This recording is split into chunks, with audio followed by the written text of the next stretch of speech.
Dr. Gladys, welcome to the podcast. Thank you. Thank you.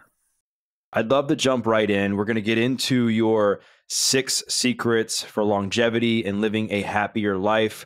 But what I'd love to know is you've lived for over 102 years. Looking back, what's the most valuable lesson that you've learned so far? That love is a great healer.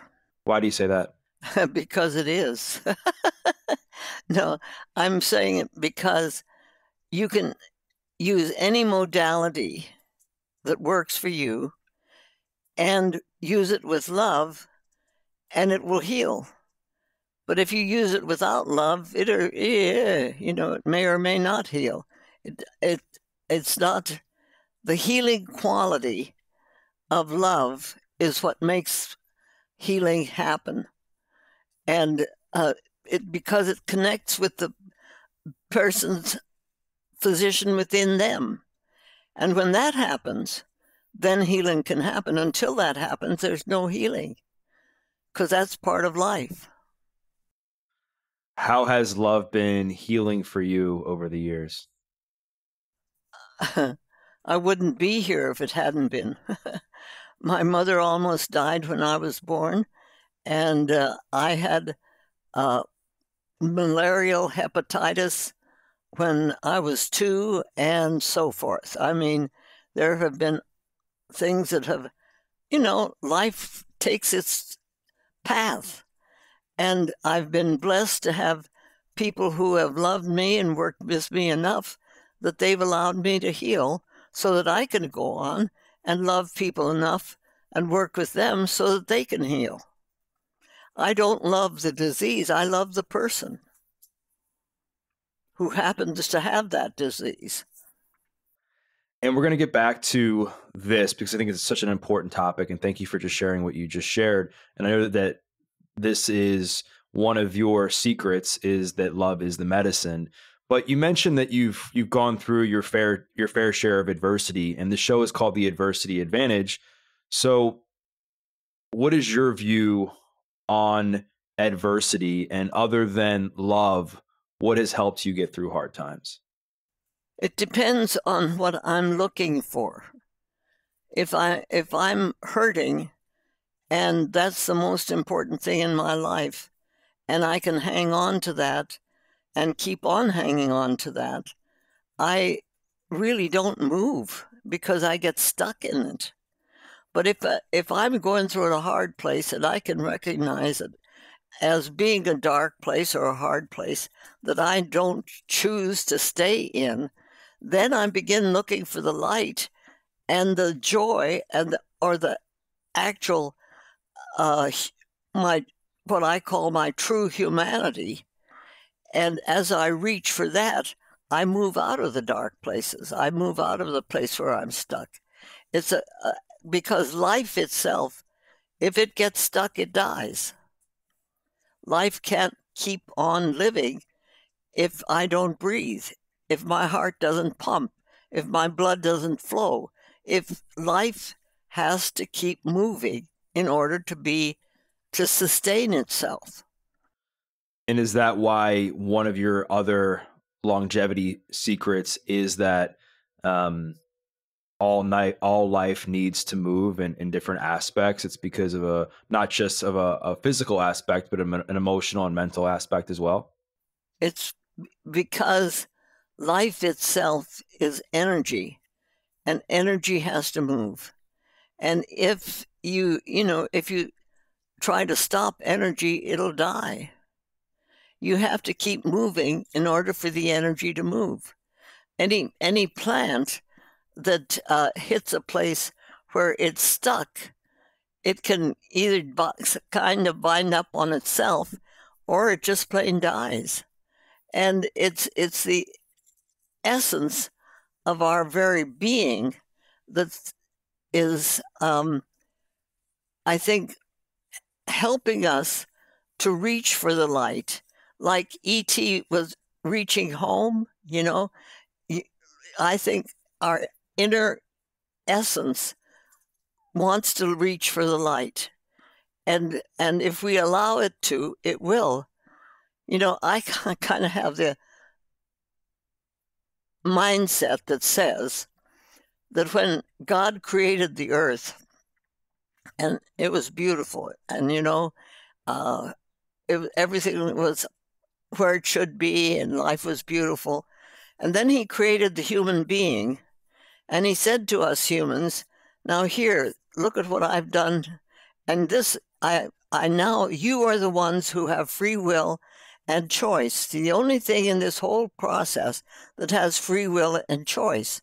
So you, therefore, have dominion over this whole creation. And we, in our arrogance, thought he said dominance. So we thought, okay, we could take over, and we took over, and we decided to do what we wanted to Mother Earth and to the rest of the earth. We thought it was our right. And that's not, that our true humanity does not accept that. Our true humanity accepts the fact, which I think is a fact, that we are here to protect and love the earth because it's our dominion, not our dominance, that's given to us, that we have here. Because we have choice and we have free will, What other creature on this earth has that?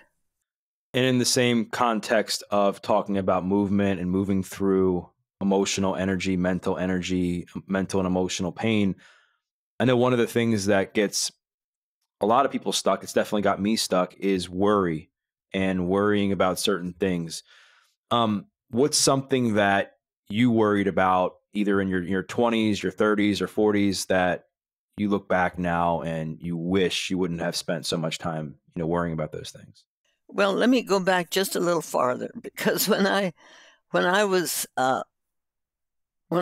born in India, lived in the jungles and all of that until I was 6 years old, and then I started school. So life was perfect up until that time. But when I was started school, I couldn't read, I couldn't add, figures wouldn't do anything they could. Nothing was known about dyslexia. So my teacher decided that I was the clown, stupid child. And so for 2 years, because I couldn't read, I didn't pass into the second grade. I had to repeat first grade.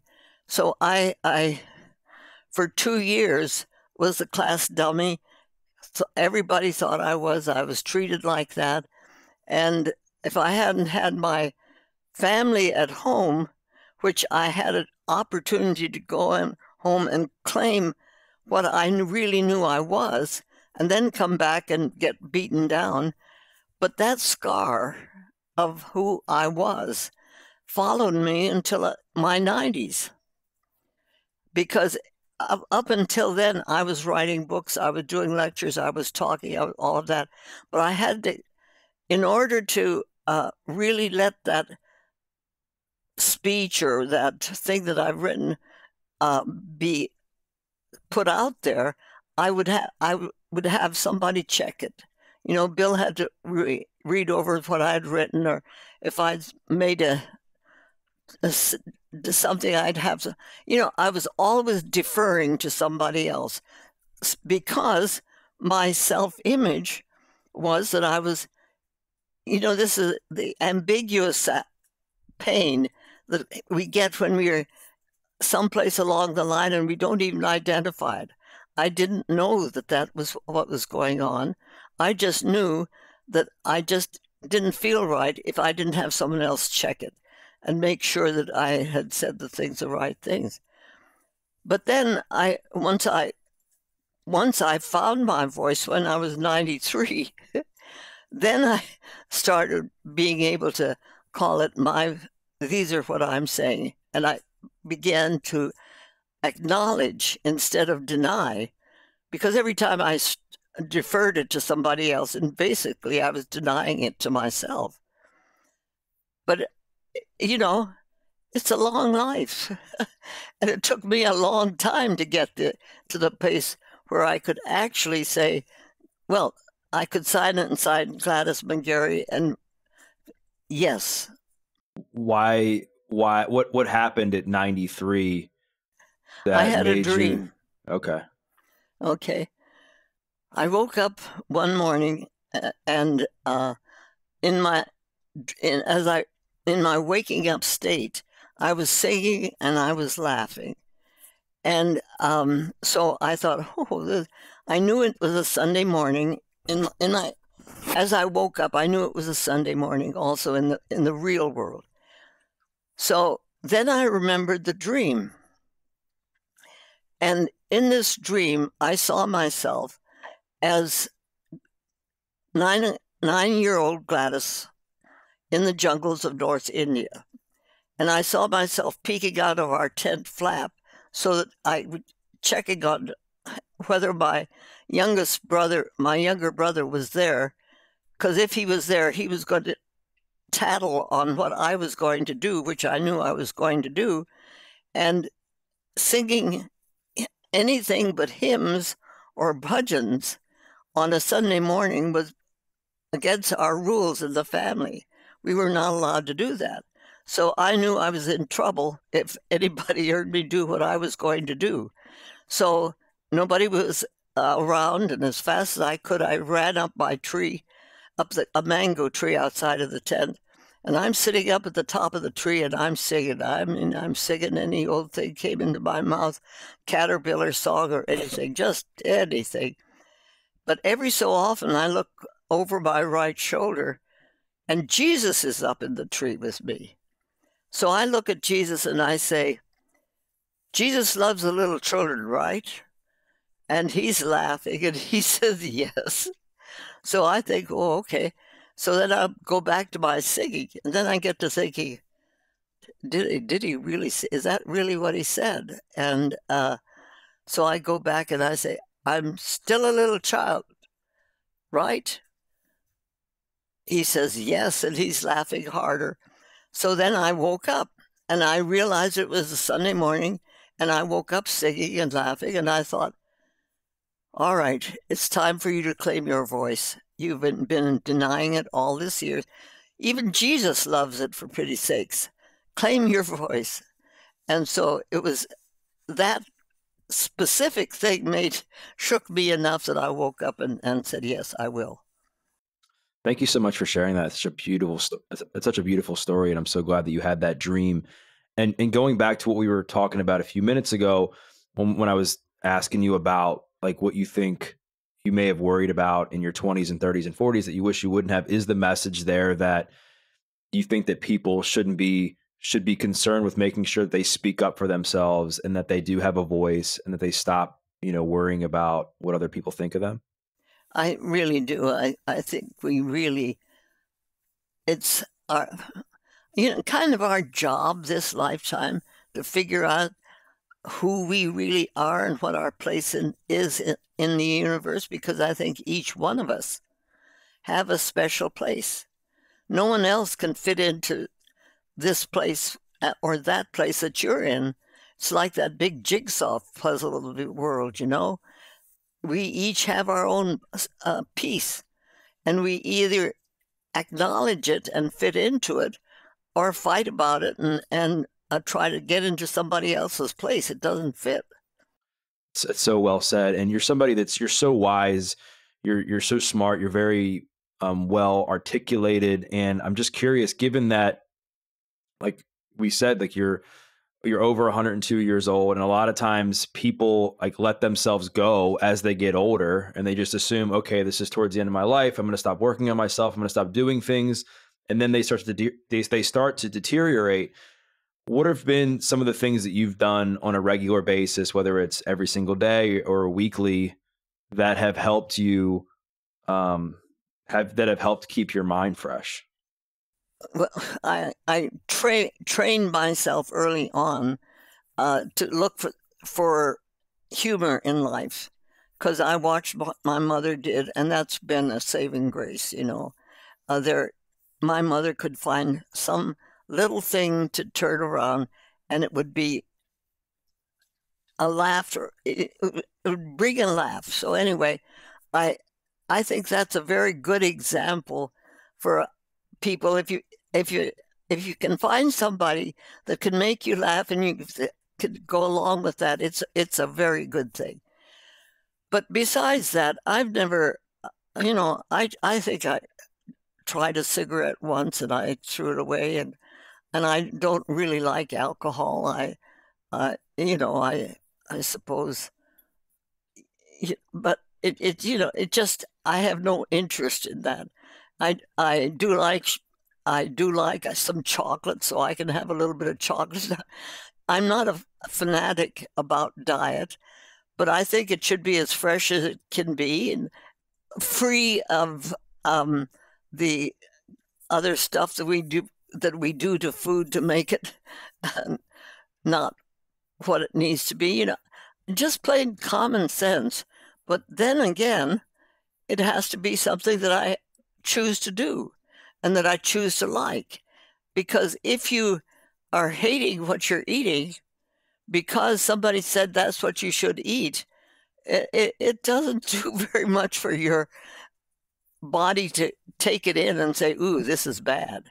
If you're sitting at a plate of food that has been prescribed for you, and you've decided that it is something that you have to eat, and you're eating it and saying all the time while you're eating it, it ain't going to do very much good for you. On the other hand, if you have something and you like what it is, and you bless it when you take it in and eat what's available to you. I grew up in India where people were starving all around me. Food is food, and I'm grateful for food. So I'm not a proponent that any one diet is the one that helps everybody. I have a son who actually can't eat garlic. Well, the rest of our family in India, you don't eat garlic. I mean, come on. It's something that he doesn't do. But so I like a balanced diet, something that I wake up in the morning and I have I eat raisin bran and prunes and milk and a cup of coffee and just ordinary stuff, which I happen to like, and it suits me, and I bless it when I eat it, and and it works. What does your exercise routine look like these days? I have a walker. I have to have a walker because I can't see well. And so I walk 3,800 feet a day on my walker. I record that. I don't always make it, but that's my goal. And for my 200 and what is it, third Bryce that just had, yeah. I rode onto the stage on a tricycle, and that's a really nice thing. It's very balanced and very easily done, but right now I'm not doing it. It's too hot in Arizona, 116 outside. I don't think I'm going to be riding my tricycle. You do what you can do at the time where you are. You brought up that laughter has been an important thing that has helped you live as long as you have, and that it's really helped you take care of yourself. What makes you smile and laugh these days? Well, I don't know what doesn't make me smile and laugh, because I think life is a hoot. I just, there's so many things that are happening, and it's pretty much always been that way. My grandmother, when we came over from India when I was 2, and my grandmother was German, and she had come over after the war, and she took me with her down into the basement, and she was washing clothes, and I was sitting there, and I guess I was babbling away and talking, and she looks at me, she says, "Do bobble sufil," and I picked up and I said, "Do bobble sufil yourself." So, I mean, I was 2 years old. That's been a family joke, It's that I came into life looking for life. and I'm still doing it. You know, it's there. It's so beautifully said. And um, I think that, a lot of times people, they're unhappy in life. And I think a lot of times it's because they're focusing on the wrong things. You mentioned that, right now it's like, when are you not smiling? When are you not laughing? Because you feel that life is a hoot, to quote you. Um, what have you found that you think that people, based on your own life experience, people that you've talked to, what have you found that people spend way too much time on that really doesn't, what do you think people waste their time on as far as things that they're doing that they think is going to make them happy? It's their own personal thing. Um, Let me tell another story because it illustrates this. My sister and I were in our 90s, and we were talking, and we'd do this, and we'd say something else, and we'd do that. And all of a sudden, we both stopped and looked at each other, and we said, "Why do we do this?" And we didn't know. So we thought about it, and we said, "Who did that? Who was doing that all the time?" We said, "Oh, Mama did it." Okay, Mama did. Well, what did she do when she did that? Oh, it was Kuch Parwani, which means in Hindustani, it doesn't matter. In other words, things would happen, and we would take it. We had the option. If somebody said something like, "Those are ugly earrings," or what, something, I could take that in personally and say that hurt my feelings. Or I could just kuch parwani and dump it off, and I don't even know that it happened. But it's that ability to have things and decide on the moment as to whether you're going to take it in as a injury, or you're going to let it go. Because sometimes the injuries that are coming at you are totally, not just sometimes, a lot of the times, they're totally unnecessary. It's the way we heard it, the way we thought about it, and the way we took it in, and it hurt. And then we keep it in there, and maybe we don't like that person or whatever, that a whole issue can start and build up on something that absolutely does not matter. So it's the ability to take things as they come and in the moment decide whether it matters or doesn't, or taking it in and really working with it. And if you did take it in, then you can look at it and say, well, that's really stupid. That doesn't matter. And then you can let it go. But it's a choice as to what we focus on for the juice in our lives, the thing that gives us the thing that we want to keep going on. And I think this gets into one of your other secrets for longevity. And so far, we've touched on all life needs to move. We've touched on love is the medicine, and this one is everything is your teacher. Like, why do you think that it's really important for people to have this type of perspective on life when it comes to like living healthier and happier? I think that our whole focus in medicine would change if we could look at it differently. Because I don't think that we are punished by having diseases. I think that, I think that they're there. If we have a disease, it's what our body is telling us is there and what we can do about it. It's the disease becomes our lesson. It's the, maybe not the disease itself, but the aspect of that disease. It's the way medicine has focused totally on getting rid of disease and killing bacteria and, eradicating pain.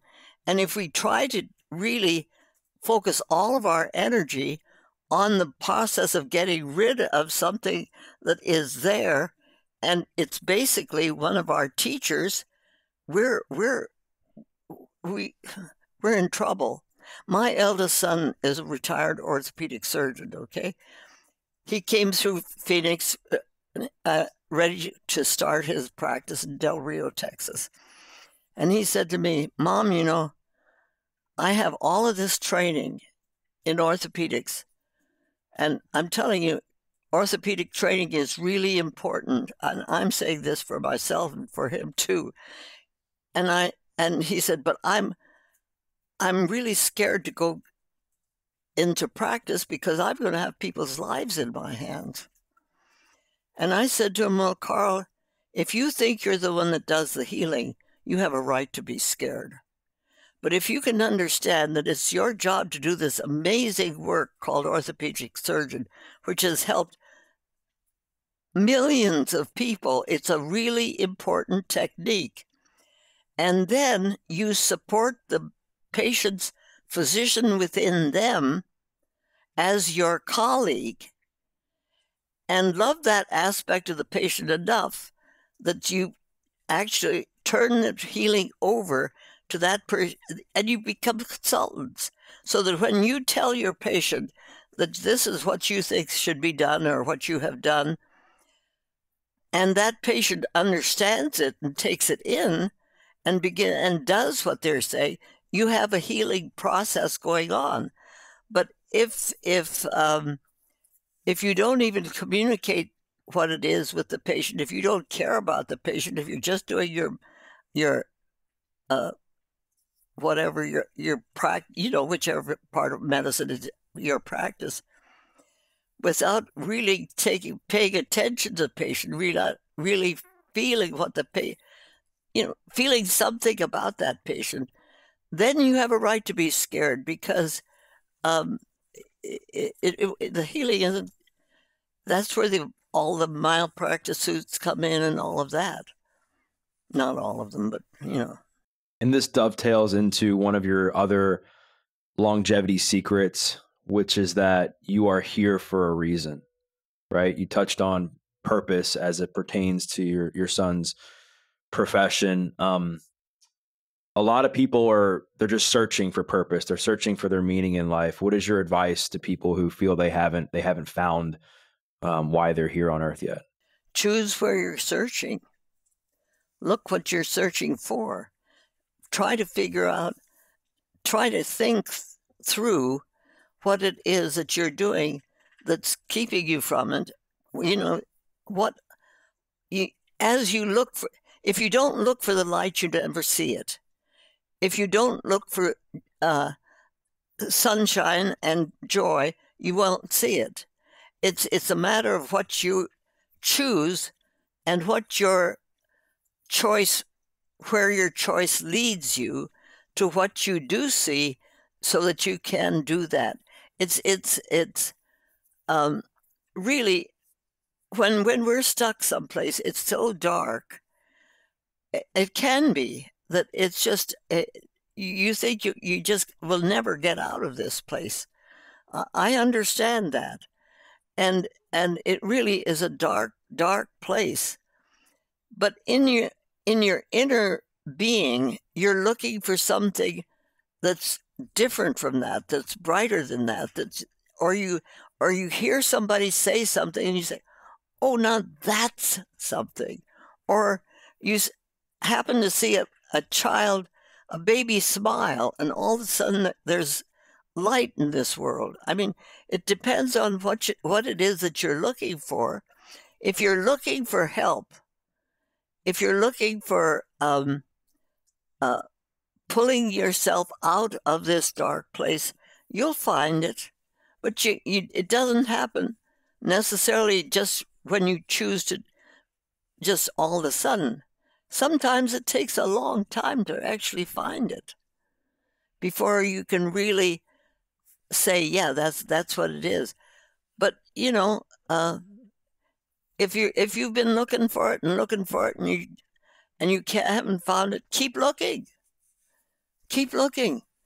My dad, I can see him right now, his black eyes. I'd be playing along if I gave or did something, and he would look at me and say, are you a quitter? Oh, man, that was as bad as saying, are you a liar? I mean, it was jerked me up and, oh, no, no, no, I'm not a quitter. So it depends on whether we're going to quit just because we got stuck someplace, or we're going to keep on looking until we find what it is that helps us out. How has your purpose changed over the years?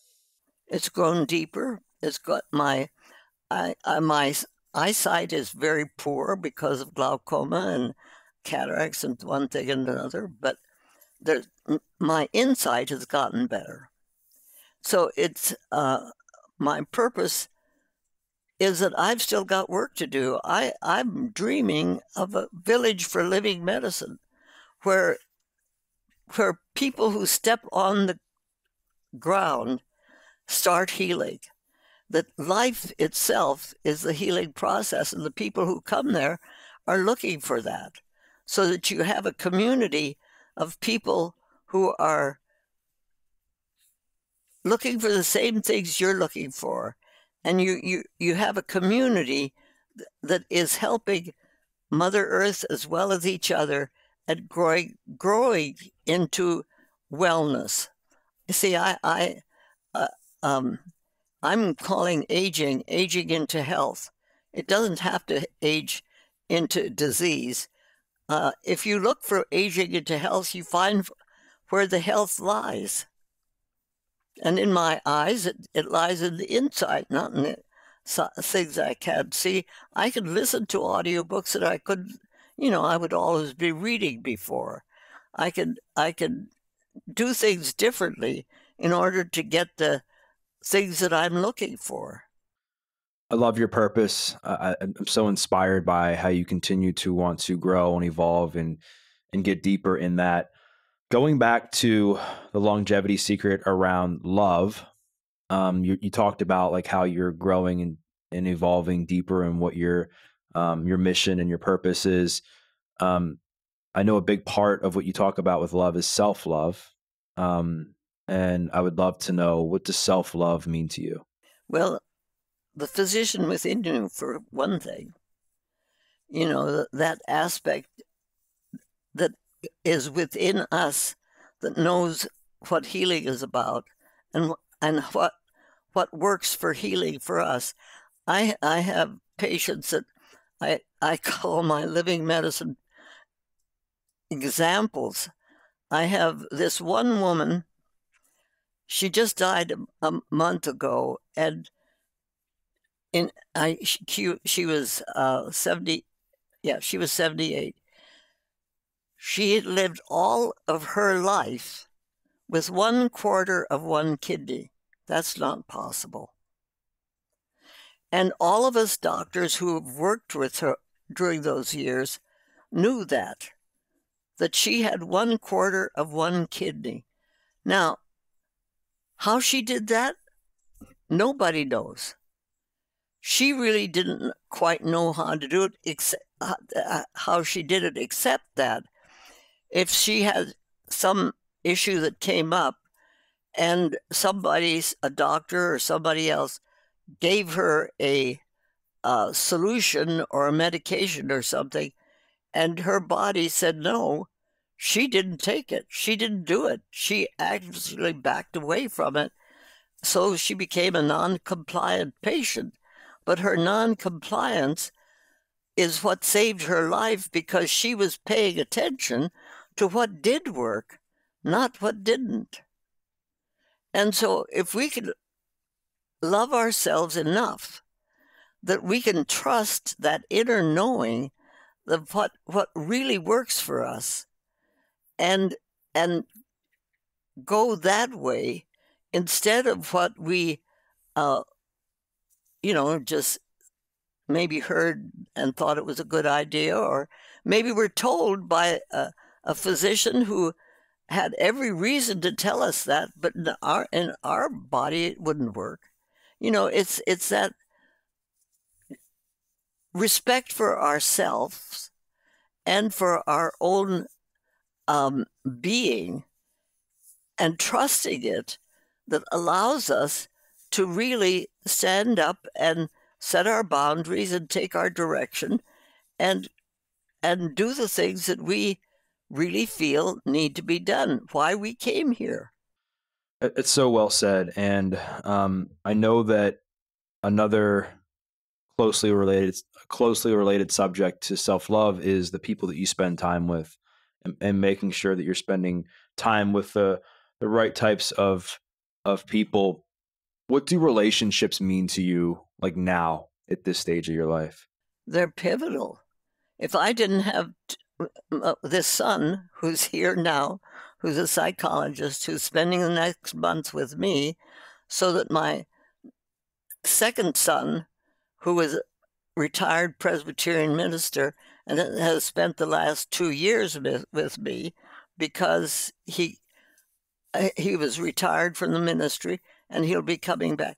You know, we have a community here that I live in the backyard of my daughter's home. My daughter is a physician I practiced medicine with, and her husband is a retired Greek chef, and he is a gardener and all of that. You know, life is there to be lived and enjoyed, and it's you either see it and you enjoy it and work with it and rejoice in it, or you sit in your car like I did when I got the divorce and screaming at God and everybody else until you get the message done. The message comes down that this is the life, this is the day the Lord has made. Let us rejoice and be glad in it. And I latched on to that last "be glad" and changed my license plate on my car to "be glad." So the rest of the time I was driving around Phoenix, I was saying to the people behind me, "Be glad." I mean, it's stupid things like that, but those are teachers. There's a lot of talk about like longevity and happiness, and when people get to the end of their life, that relationships, truly are the most important thing throughout the course of their life, and that if people could go back in time, they would spend more time with loved ones and friends and people that they care about. I know you touched on the fact that at this point in your life, relationships are so pivotal and everything to you. Knowing what you know now and living the life that you've lived, do you feel that same theme, what I just mentioned, that relationships and friendships are really valuable throughout the course of people's lives, and people should do what they can to spend time with people they care about? Absolutely, absolutely. Because why? You know, if you're spending time with somebody who doesn't like you and you don't like them, that's so there are times when you have to do that because life is that way. But if your choice is somebody who really you can feel that you connect with, there's that actual ability to connect with people and know that it's the right thing to do to spend time with this person. Sometimes it's because you're helping them, and sometimes it's because they're helping you, because we're in it together. And if it's a mutual process, then that's a growing thing. But if you don't want to just be one way, you needed a two-way street, and it becomes that if you look at it that way, and that's what you're looking for. A lot of times people, especially when they're going through challenging times, they feel alone. And the fifth longevity secret that we're going to get into, it's called "You Are Never Truly Alone." What is your advice to people? Maybe they're listening to this right now or they're watching it with us, that they just feel alone right now in life and they feel like that they don't have anybody that they can turn to.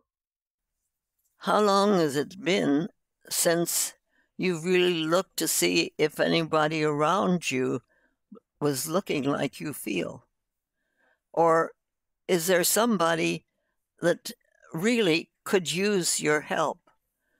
Or is there something that you can hear that jerks you up and all of a sudden you think, oh, I'm not alone. I walked into the grocery store the other day, and no, I didn't walk into the grocery store the other day. It's been a little while since I did that. But I came into the grocery store, and there was a mother carrying a small baby. That little baby looked at me, and I looked at him, and he grinned, and I grinned, and I thought, wow, what a good day. It's the ability to connect where you can. If you're not looking for it, you don't see it. You absolutely don't see it because it's not there for you. But when you start looking for it, wow, it's lots of places and unexpected places.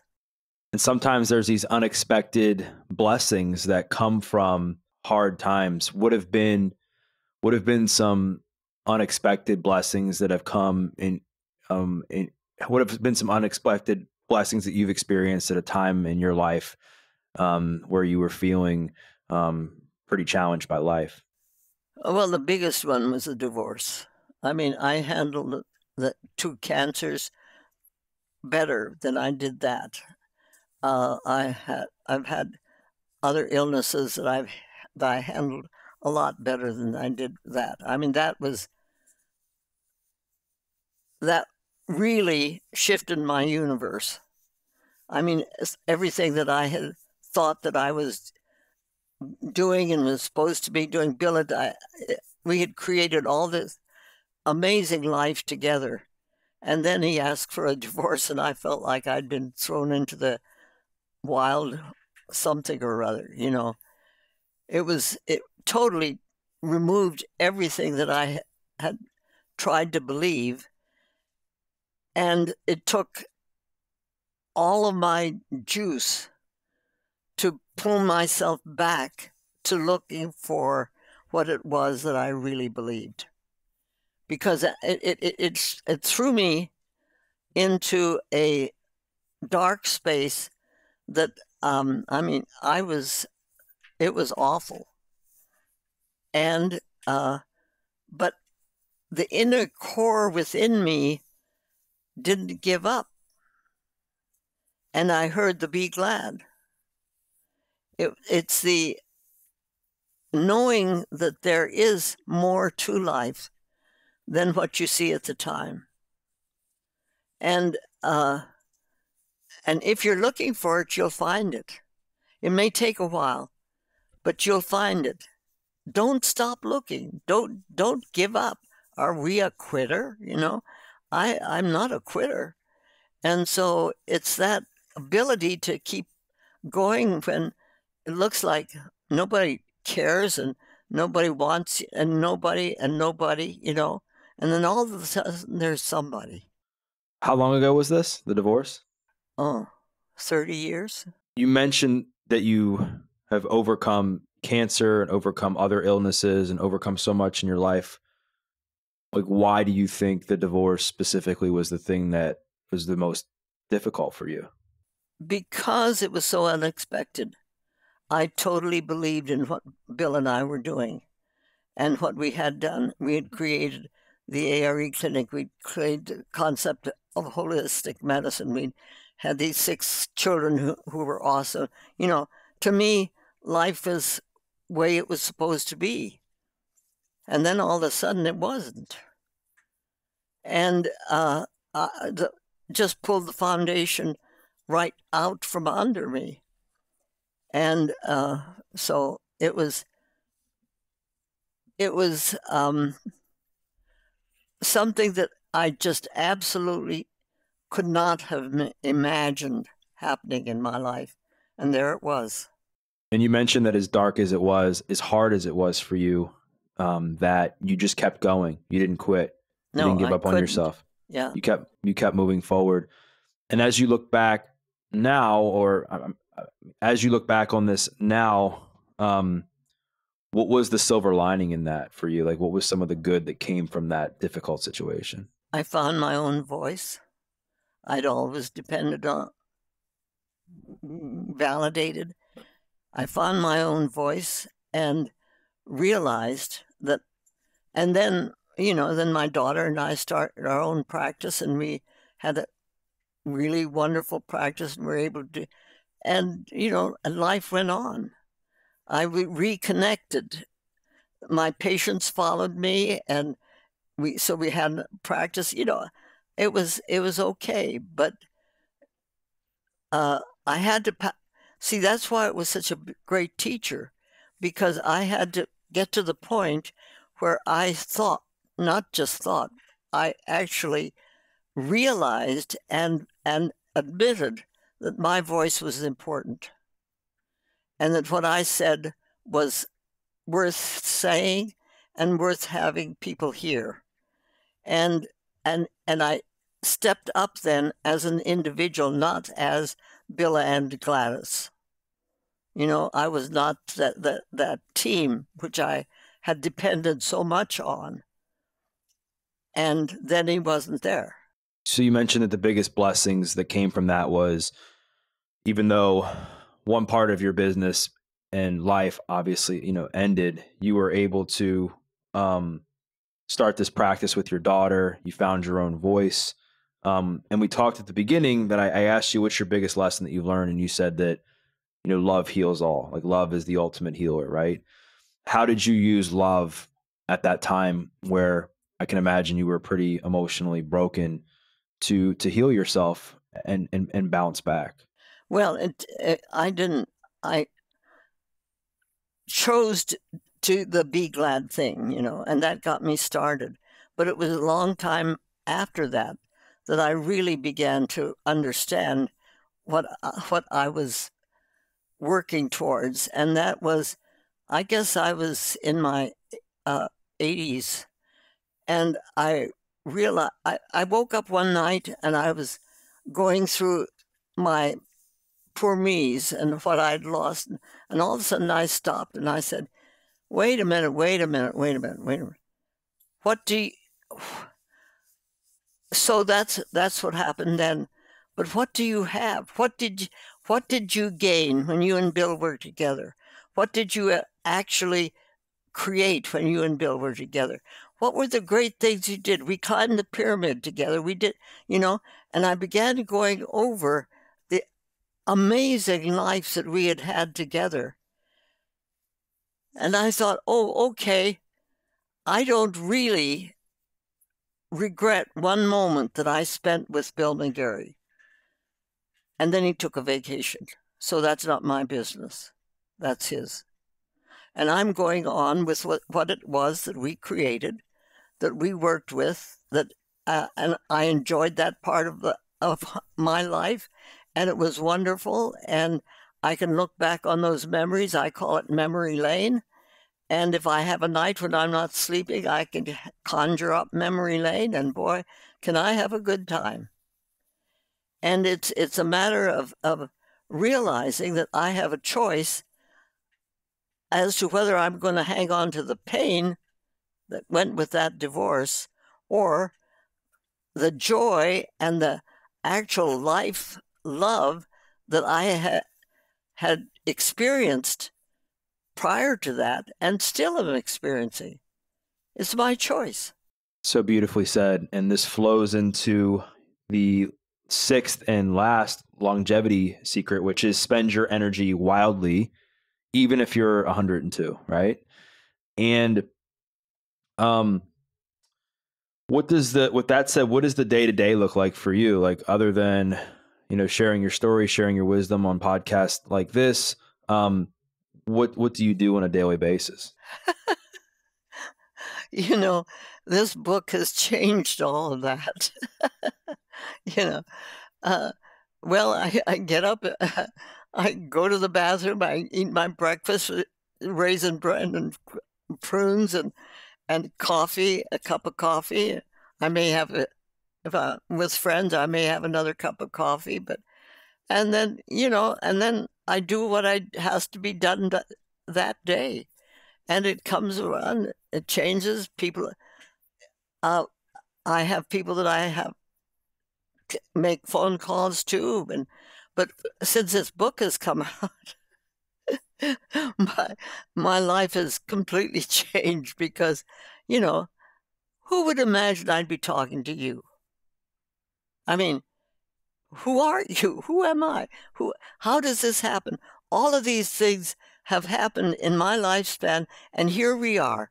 You've got headphones on, I've got headphones on, and we're talking to each other and smiling at each other. And life is a hoot, you know? It's just really something that's, you know, I don't think it's going to end right now. Life is a hoot, and it's so cool that we're like talking to each other, and it is wild how all this plays out. And I think it's really amazing that the book has transformed your life in the way that it has, and I'm sure it's obviously helped a lot of other people as well. As far as how we spend our energy, what advice do you have for people regarding like what really matters in life? Like, how should people be spending their energy?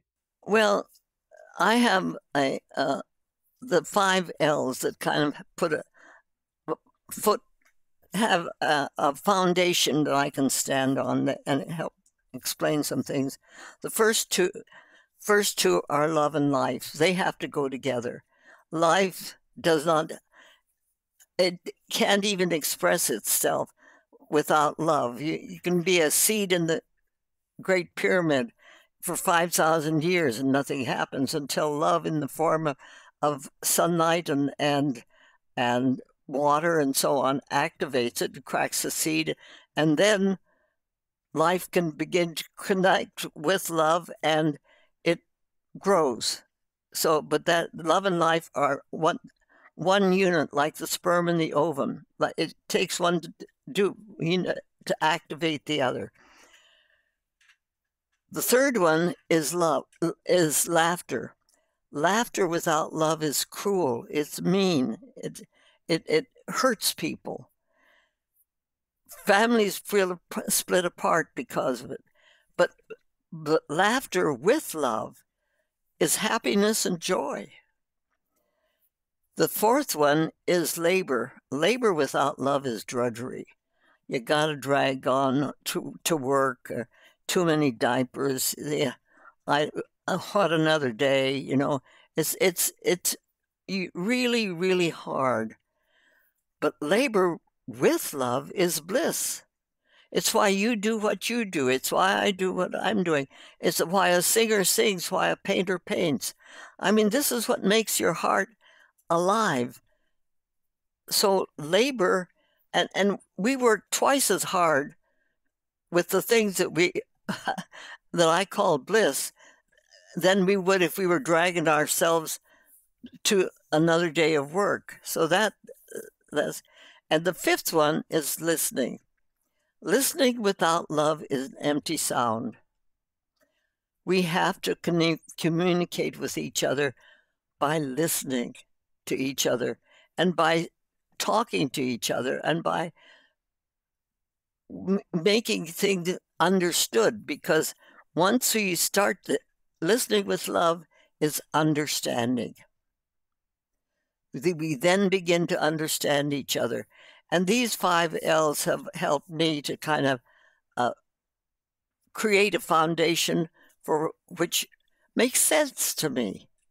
The 5 L's, I love them. It's definitely a great place for people to start if they're trying to look at how they can lay a good solid foundation on how they spend their time and energy, both wildly and wisely.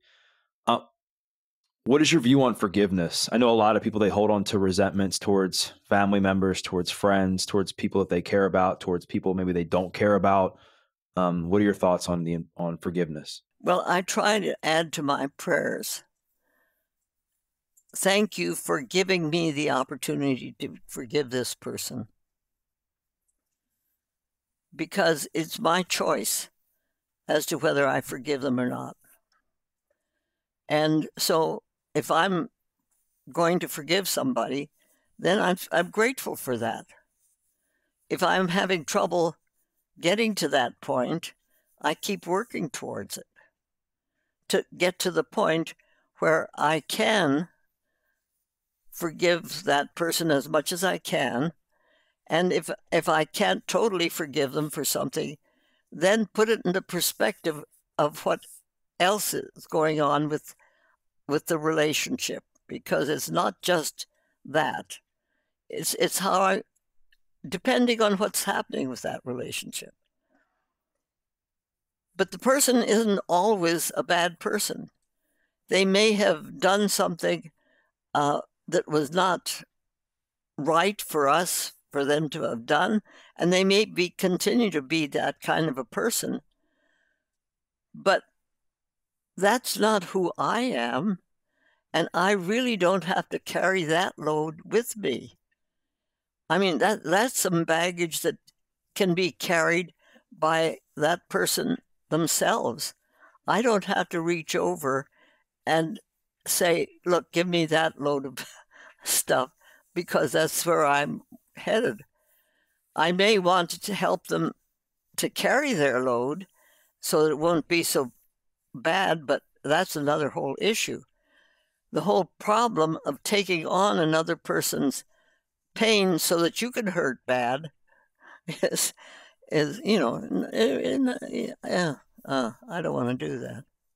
Well, Dr. Gladys, this has been phenomenal. I wanted to thank you so much for your time and for everything that you're doing, and congratulations to you on everything. Truly, you're quite the inspiration. If people want to buy a copy of your book, if they want to connect with you further, where's the best place to do that?